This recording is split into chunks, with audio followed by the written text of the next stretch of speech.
All right, so the trivia question here is, by the way, this show is legendary. The Dragon Gate Ring of Honor show from 2006 in Chicago at the Fieldhouse.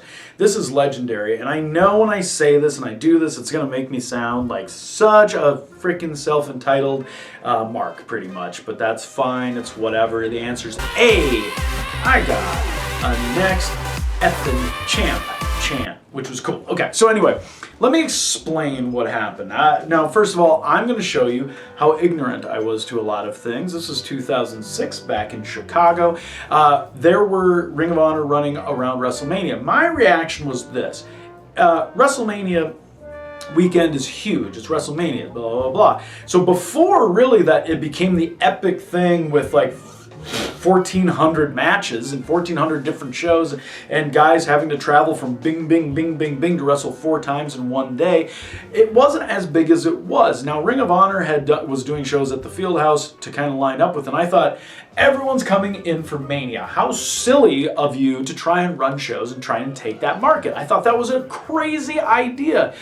I also did not realize that that was going to be a success, but also I thought it was crazy when IWA Mid-South ran We're No Joke. Now, if you know what We're No Joke is, it is the 9-man ladder match where either you know it because Ricochet does a double moonsault off of a ladder to all of us on the floor. It's either where Merrick Brave went straight up and straight back down and gutted himself right on the top turnbuckle. And it's also the one where Darren Corbin comes in, does his dance, everyone surrounds, I take the light off belt, or call time out, take my light up belt, hand it off, time in, and everyone jumps me. Because that spot was memorable for a lot of people, and they ended up booking me out of that or wanting to wrestle me out of that, which I thought was really cool to hear down the road. Now, this is 2006.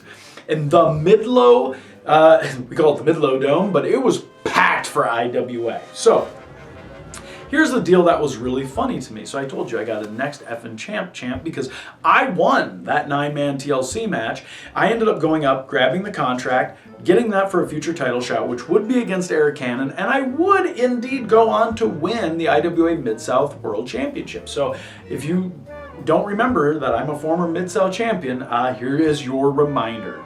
But anyway, I ended up going to Ring of Honor later that night because I was riding with a couple people, and so I ended up going. And thank you, Lacey. I still want to thank you for getting me into the show, which was great. I got to sit with a lot of people and see a lot of my friends from Ring of Honor. But as I was walking around, there was a couple of the Minnesota guys that were there that wrestle locally on the scene, and they're like, Corbin, and I walked up and you know, here's the deal though, there was kind of a lot of animosity towards me when I started branching out and wrestling and getting out because people would say that I would ride Eric Cannon's coattails. No one wanted to give me credit that I was doing it on my own merit. So like people always had an excuse.